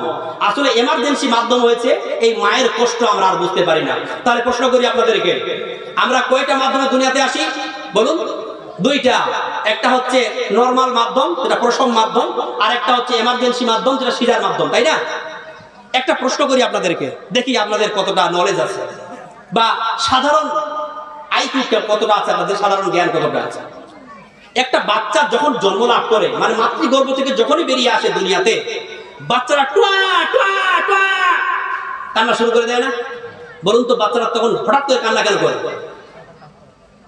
দুইটা কারণ বলবো, দুইটা। আপনারা বলুন তো, কেউ বলতে পারবেন? দুটোর মধ্যে একটা, যেগুলো একটা বা দুটো, কেউ বলতে পারবেন? বলুন। আমার গজল আছে, গজল বলবো। দেখুন, এই ওয়াজ মাহফিলের জায়গাটাকে গজল বলে নাটক করে কাটাবার সময় মনে করি না। অনেক বক্তা আছে গজল বলে, নৃত্য করে, গান করে, ফাজলামো করে কাটিয়ে দেয়। আমি পছন্দ করি। আমি পারবো? এই গজলের গাড়ি নিয়ে এসেছি, এক গাড়ি গজল আছে, গজল মারলে কেউ উঠতে পারবে না, মারবো। কিন্তু বলুন, উত্তর দিতে পারবেন? দুটো।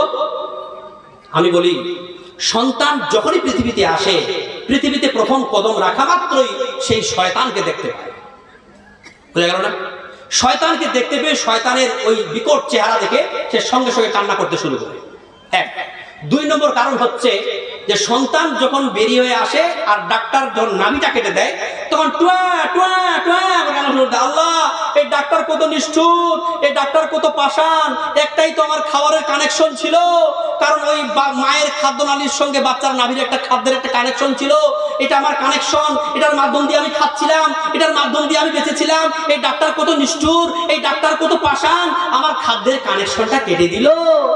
এখন আমি কি করে থাকবো, কি করে বাঁচবো, কি করে থাকবো, কি খেয়ে থাকবো? আল্লাহ পাক রব্বুল আলামিন তখন বলছেন, ও বাচ্চা, তুমি কান্না করো না, তোমার ডাক্তার তোমার একটা খাবারের কানেকশন কেটে দিয়েছে, তো কি হয়েছে? আমি আল্লাহ তোমার মায়ের বুকে দুনিয়াতে তোমার জন্য দুটো খাবারের কানেকশন চালু করে দিয়েছি। জোরে বলুন সুবহানাল্লাহ। ঠিক কিনা? এটার কারিশমা বলবো কিভাবে হবে? বাচ্চা যখনই কান্না করবে, সঙ্গে সঙ্গে যদি আপনি তাকে দুধটা ধরিয়ে দেন, অর্থাৎ মায়ের স্তনটা, মায়ের দুধটা ধরিয়ে দেন না, তখন সঙ্গে সঙ্গে বাচ্চাটা চুপ হয়ে যাবে। বলুন তো, তোর বাঁচার পথ পাওয়া গেছে, তার মানে দুনিয়াতেও আমার জন্য কানেকশন আল্লাহ রেখেছে। ঠিক আছে আমার মুসলমান ভাইরা, আমরা দুনিয়াতে আসলাম, দুনিয়ার বাস্তবতা বলি, দুনিয়ার বাস্তবতা, দুনিয়ার হাকিকাতটা মন দিয়ে শুনবেন। দুনিয়ার হাকিকাতটা বলতে গিয়ে আমি একটি হাদিস বলবো, আর হাদিসের কন্টেন্টসে একটা গল্প বলবো, কিছু মনে করবেন না। হাদিস হচ্ছে যে রাসূল সাল্লাল্লাহু আলাইহি ওয়াসাল্লাম যখন ফজরের নামাজ পড়তেন, ফজরের নামাজ পড়ার পর মুক্তাদির দিকে মুখ ফিরিয়ে বসতেন আর প্রশ্ন করতেন, তোমরা কি কোনো স্বপ্ন দেখেছো? তখন সাহাবীরা যদি কোনো স্বপ্ন দেখতো, সেই স্বপ্নের ব্যাখ্যা রাসূল সাল্লাল্লাহু আলাইহি ওয়াসাল্লাম করে দিতেন। তো এই হাদিসটার কন্টেন্টসে যেটা আমি বলবো এখন, এটা কিন্তু হাদিস নয়, এই হাদিসটা এটা, এই হাদিসের কন্টেন্টসে আমি গল্প বলছি। শুনুন, একটা লোক বলছে, হঠাৎ করে আমাকে একটা বাঘ হাউ করে চলে। লোকটা তখন জানের ভয়ে মার দৌড়, প্রাণ ভয়ে জানের ভয়ে দৌড়াতে শুরু করেছে। লোকটা দৌড়িয়েও যায় আর তার পিছে পিছে বাঘও দৌড়িয়ে যায়। লোক দৌড়াতেও পারে না আর বাঘটাকে ধরতেও পারে না। বুঝা গেল না? তারপরে ওই লোকটা হঠাৎ করে দেখতে পেল যে তার ডান পাশে একটা বাঁকা কুয়া, আগে বাঁকা কুয়াগুলো ছিল না, তো বাঁকা কুয়া দেখতে পেয়ে লোকটা হঠাৎ করে কুয়ার মধ্যে ঝাঁপ মেরে দিল। ঝাঁপ মেরে দেওয়ার পর ওই কুয়ার ভিতরে একটা রশি ঝুলছিল। কি ঝুলছিল? রশি, একটা দড়ি। ওই দড়ি ধরে তখন ঝুলতে লাগলো। দড়ি ধরে ঝুলছে, ঝুলতে ঝুলতে হঠাৎ করে সে দেখতে পেল যে বাঘটা কুয়ার মুখের উপরে এসে ফেল ফেল করে তাকিয়ে আছে, মানে খাবার জন্য। আর নিচের দিকে দেখছে তো একটা বিশাল বড় সাপ, মুখটা হা করে দাঁড়িয়ে আছে, মানে দড়িটা ছাড়লে আর হয়? ছাড়লে কোথায় যাবে? অ্যাটেনশন প্লিজ, এদিকে মনোযোগী হন। দড়িটা ছাড়লে কোথায় যাবে? সাপের মুখে চলে যাবে। তারপরে একটা কালো ইঁদুর আর একটা সাদা ইঁদুর এসে দড়িটাকে কাটতে লেগেছে। তখন সে বলে, বাপ রে, পুরানি শেষ। কারণ ইঁদুরটা যদি দড়িটা কেটে দেয়, তাহলে আমি চলে যাবো কোথায়? সাপের মুখে। তখন সে অনুভব করলো যে তার পেটের মধ্যে ক্ষুধার যন্ত্রণা শুরু হয়ে গেছে। একটা ডাল ওই কুয়ার উপর দিয়ে চলে গেছে, মৌমাছির চাক, মৌমাছিগুলো মৌমাছির চাক বানালো, সেখান থেকে মধু টপ টপ করে পেটে পড়তে থাকলো আর খেতে থাকলো আর থাকতে লাগলো। হঠাৎ করে লোকটা চেতন পেয়ে গেছে। কোথায় বলুন তো? বিছানায়। দেখে বাঘও নাই, সাপও নাই, দড়িও নাই, ইঁদুরও নাই, কিচ্ছু নাই। আমি বিছানায় শুয়ে আছি, আমি এই স্বপ্ন দেখলাম কেন? তখন রাসূল সাল্লাল্লাহু আলাইহি ওয়াসাল্লাম বললেন, দেখো দুনিয়ার হাকিকত, দুনিয়ার বাস্তবতাটাকে আল্লাহ পাক তোমাকে স্বপ্নের মাধ্যমে দেখিয়ে দিতেন। জোরে বলুন সুবহানাল্লাহ। কারণ ওই যে বাঘ যেটা তোমাকে তাড়া করেছে, ওটা বাঘ নয়, ওটা মালাকুল মাউত প্রতিনিয়ত তোমাকে তাড়া করতেছে। আর ওই যে কুয়ার ভিতরে তুমি দেখতে পেয়েছিলে একটা সর্প, একটা সাপ, মুখটা হাঁ করে তাকিয়ে আছে, ওটা সাপ নয়, ওটা তোমার কবর, যে তোমার অপেক্ষায় বসে আছে। ওই দড়ি তোমার আয়ু দড়ি, ওই যে কালো ইঁদুর, সাদা ইঁদুর, ওগুলো দিন রাত তোমাকে গ্রাস করতে আছে, তোমার আয়ুটাকে কাটতে আছে। যেদিন তোমার জীবনের আয়ু শেষ হয়ে যাবে, তখনই তুমি চলে যাবে কবরের মাঝে। আমার মুসলমান ভাইরা, আর ওই যে মধু, ইন্নাদ দুনিয়া হুলওয়াতুন খাদরা, দুনিয়া বড় মিষ্টি, বড় সাদা, দেখতে খুব সবুজে ঘেরা রঙিনে এই দুনিয়া এতটাই হচ্ছে মিষ্টি দুনিয়ার, এটা হচ্ছে বাস্তবতা আমার মুসলমান ভাইরা। সুতরাং দুনিয়ার পিছনে ছুটতে গিয়ে, দুনিয়ার মায়া মমতা ভালোবাসায় পড়ে গিয়ে যাতে করে আমরা আখিরাত না ভুলে যাই।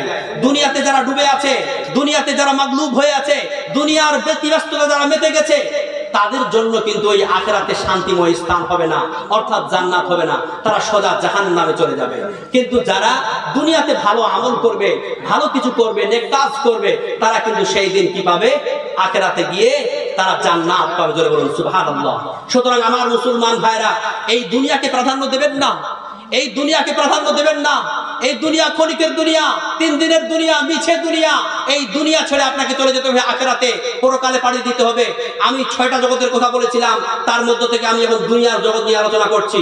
আমি আলামে আরওয়াহ রূহের জগৎ সম্পর্কে আলোচনা করলাম, আলামে বাতান মায়ের পেটের জগৎ সম্পর্কে আলোচনা করলাম, এখন আমি দুনিয়ার জগৎ নিয়ে আলোচনা করছি। আমার সামনে আরো 3টে জগৎ পড়ে আছে, এই 3টা জগৎ নিয়ে আমি আর আলোচনা করতে পারছি না, কারণ আমার সময় শেষ, সভাপতি মহাশয় বলে দিয়েছেন। তাই আমি দুনিয়ার জগৎ সম্পর্কে যে হাদিসটা আপনাদের সামনে পেশ করেছি, সেই হাদিসটা তর্জমা করে শেষ করে দেবো ইনশাআল্লাহ তাআলা। আমার মুসলমান ভাইরা, দুনিয়া সম্পর্কে বলতে গেলে সার্বিক কথা হলো এই, যে দুনিয়ার জীবনটাকে কোনোদিন প্রাধান্য দেবেন না। দুনিয়ার জীবনটাকে আপনি প্রাধান্য দেবেন না, আপনি আখিরাতের জীবনকে প্রাধান্য দেবেন। যেমনটা আমার রাসূল সাল্লাল্লাহু আলাইহি সাল্লাম এই দুনিয়ার জীবনকে প্রাধান্য দেন নাই, বরং আখিরাতের জীবনকে তিনি প্রাধান্য দিয়েছেন। হাদিসের শেষ অংশটুকু বলবো, হাদিসটা অনেক বড়, কারণ আমাকে চিরকুটে বলে দিয়েছে, সময় শেষ। মন দিয়ে শুনুন। হযরত ওমর রাদিয়াল্লাহু তাআলা আনহু মুহাম্মদ সাল্লাল্লাহু আলাইহি সাল্লামের বাড়িতে প্রবেশ করলেন। রাসূল সাল্লাল্লাহু আলাইহি সাল্লাম শুয়ে আছেন, ওয়া ইন্নাহু লাআলা হাসিরিন মা বাইনাহু শাইউন।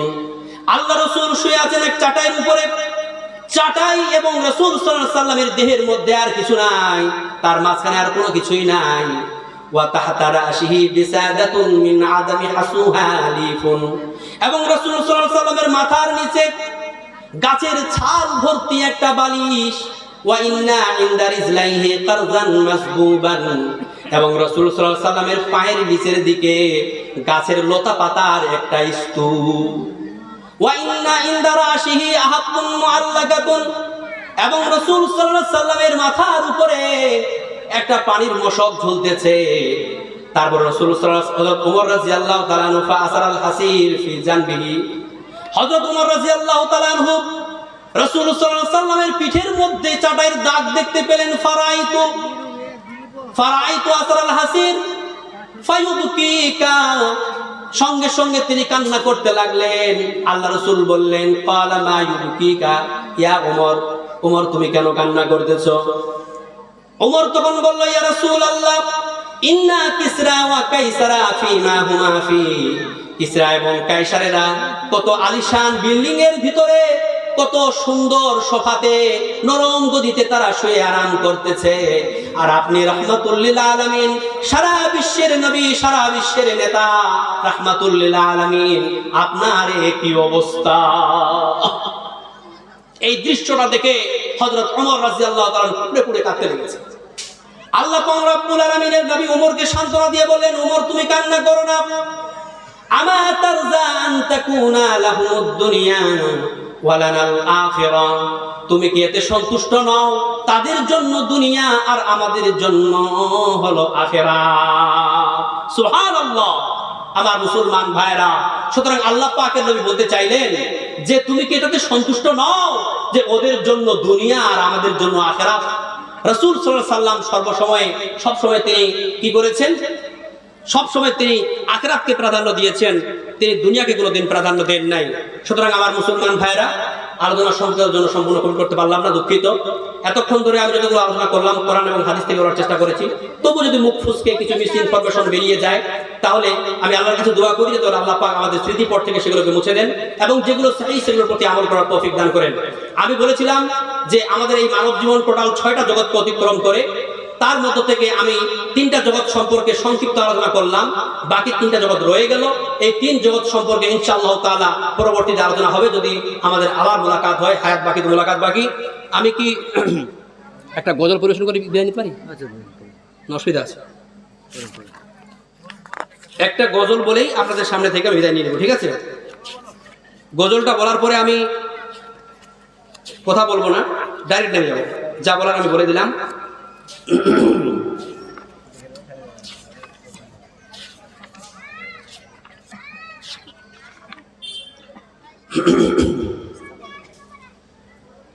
স্বপ্ন আমার যত মনের মাঝে সাজাতে চাই আমি তোমার সাজে, স্বপ্ন আমার যত মনের মাঝে সাজাতে চাই আমি তোমার সাজে। প্রিয় রাসূল আমার হৃদয়ে আছো তুমি, মনে পড়ে তোমায় বারে বার, তোমায় বারে বার। স্বপ্ন আমার যত মনের মাঝে সাজাতে চাই আমি তোমার সাজে, স্বপ্ন আমার যত মনের মাঝে সাজাতে চাই আমি তোমার সাজে।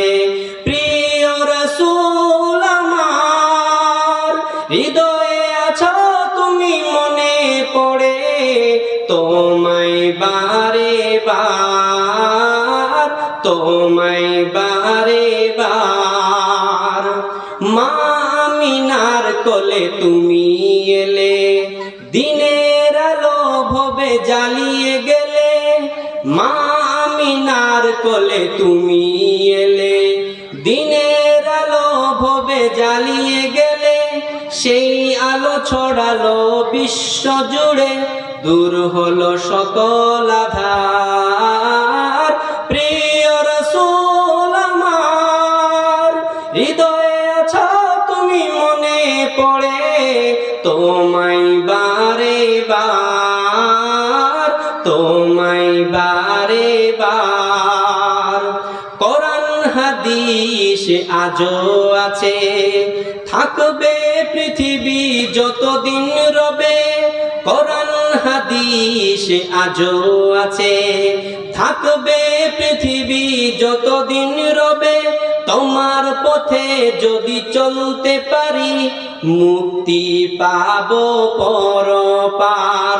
প্রিয় রাসূল আমার হৃদয়ে আছো তুমি, মনে পড়ে তোমায় বারে বার, তোমায় বারে বার। মহান রবের পরে তুমি প্রিয়, শেষ বিচারের দিনে কাছে নিও। মহান রবের পরে তুমি প্রিয়, শেষ বিচারের দিনে কাছে নিও। তোমার পথে যদি চলতে পারি, হব যে প্রিয় খোদার। প্রিয় রাসূল আমার হৃদয়ে আছো তুমি, মনে পড়ে তোমায় বারে বার, তোমায় বারে বার। স্বপ্ন আমার যত মনের মাঝে সাজাতে চাই আমি তোমার সাজে, স্বপ্ন আমার যত মনের মাঝে সাজাতে চাই আমি তোমার সাজে। আসসালামু আলাইকুম ওয়া রাহমাতুল্লাহি ওয়া বারাকাতুহু।